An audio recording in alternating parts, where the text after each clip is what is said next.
Hey guys, क्या आपको पता है यूनिवर्स में हमारे अर्थ का एक मिरर इमेज जैसा भी एक प्लैनेट एग्जिस्ट करता है। या क्या आपको पता है हमारे सोलर सिस्टम कितने दूर तक फैला हुआ है? यानी क्या प्लूटो तक ही डिस्टेंस को ही हम सोलर सिस्टम बोलते हैं?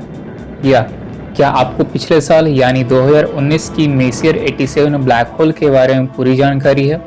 तो चलिए आज की इस वीडियो में ऐसे ही कुछ स्पेस से रिलेटेड कुछ इंटरेस्टिंग फैक्ट के बारे में जानते हैं, मगर उससे पहले हमारे चैनल को सब्सक्राइब करके घंटी को बजाएं।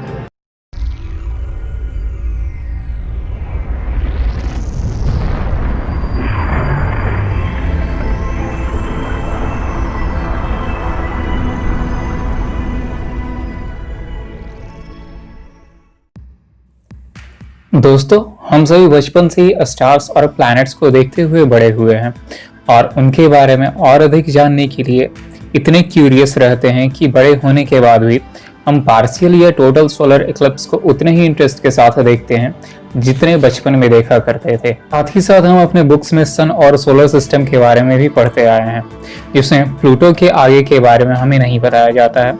पर क्या हमारा सोलर सिस्टम प्लूटो तक ही सीमित है? तो इसका जवाब है नहीं। दरअसल आगे का सोलर सिस्टम, जिसे हम ट्रांस नेपच्यूनियन सोलर सिस्टम भी बोलते हैं, उसके सामने प्लूटो का एरिया कुछ भी नहीं है। Trans Neptunian area mainly Kuiper belt और ऊट क्लाउड का बना है। तो चलिए पहले कुइपर बेल्ट को जानते हैं, जिसे एजवर्थ कुइपर बेल्ट भी बोला जाता है। कुइपर बेल्ट नेपच्यून से आगे 20 से 25 एस्ट्रोनॉमिकल यूनिट तक फैला एस्टेरॉयड बेल्ट है, और एस्ट्रोनॉमिकल यूनिट हमारे अर्थ और सन के बीच की दूरी को बोला जाता है, जो लगभग 150 मिलियन किलोमीटर्स होता है। और यह एस्टेरॉयड बेल्ट मार्स और जुपिटर के बीच के एस्टेरॉयड बेल्ट से 20 गुना वाइड और लगभग 200 गुना मैसिव है। हमारा मार्स और जुपिटर के बीच के अधिकांश एस्टेरॉयड जहां मेटल्स और रॉक के बने हैं, वहीं कुइपर बेल्ट के एस्टेरॉयड्स मीथेन, अमोनिया और वाटर के आइस से बने होते हैं। हमारा ड्वार्फ प्लैनेट प्लूटो भी इसी कुइपर बेल्ट का हिस्सा है। साथ ही साथ हाउमिया और मेकमेक नाम के दो और ऑफिशियल डॉर्फ प्लैनेट भी इसी कुइपर बेल्ट का हिस्सा माने जाते हैं। तो चलिए अब कुइपर बेल्ट से आगे बढ़ के इसके अगले पार्ट को जानते हैं, जिसे हम ऊट क्लाउड भी बोलते हैं। यह हमारे सोलर सिस्टम का सबसे डिस्टेंट पार्ट है। इसको थोड़ा आसान भाषा में समझते हैं तो अगर हम ऊट क्लाउड को पार करते हैं तो सन के नजदीक के तारे के डिस्टेंस का लगभग 1/4 से आधा डिस्टेंस कवर कर चुके होंगे।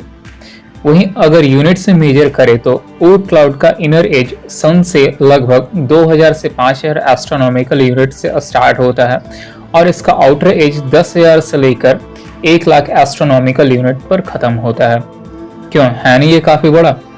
अगर आपको अभी भी समझने में परेशानी हो रही है तो ये मानिए, अगर आप वाइजर 1 से ट्रेवल करना स्टार्ट करते हैं, जिसका स्पीड लगभग 10 लाख माइल्स या 15 लाख किलोमीटर पर डे है, फिर भी आपको ऊट क्लाउड में इंटर करने में 300 साल से ऊपर लग जाएगा, और ऊट क्लाउड से बाहर निकलने में अगले लगभग 30,000 साल लग जाएंगे।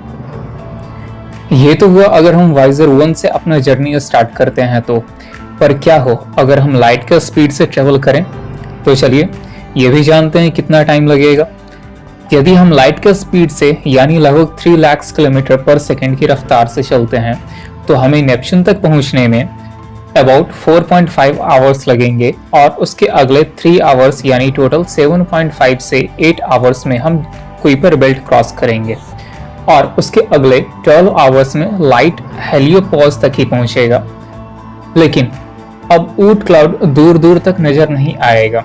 फिर अगले 24 से 28 डेज में लाइट ऊट क्लाउड के इनर एज तक पहुंचेगा, और अगले लगभग 1 साल तक ऊट क्लाउड में ट्रेवल करने के बाद यह लाइट इस मैसिव क्लाउड से बाहर आएगा। क्यों सर चकरा गया ना? तो चलिए सर में ज्यादा दर्द न देते हुए अगले फैक्ट पर चलते हैं। तो चलिए लगभग 1 लाइट ईयर दूर ऊट क्लाउड से थोड़ा आगे और बढ़ते हैं। दोस्तों, हम बात कर रहे हैं हमारे सन से लगभग 3000 लाइट ईयर्स दूर स्थित केपलर 160 के चारों तरफ रिवॉल्व कर रहे अर्थ लाइक प्लैनेट KOI 456.04 की।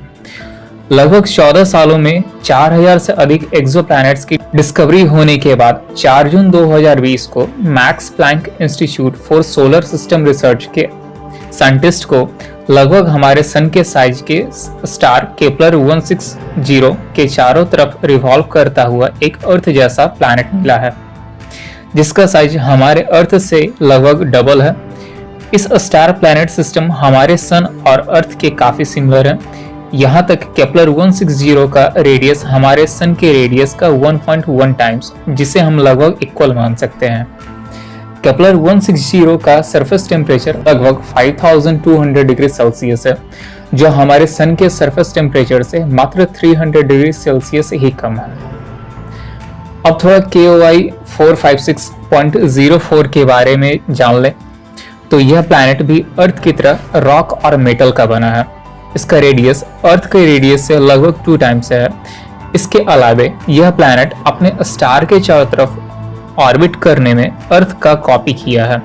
जहां हमारा अर्थ 365 डेज लेता है, वहीं KOI 456.04 थोड़ा ज्यादा टाइम लेते हुए 378 डेज में अपने स्टार का चक्कर लगा। साथ ही साथ यह प्लैनेट अपने स्टार के पूरी तरह से हैबिटेबल जोन में आता है।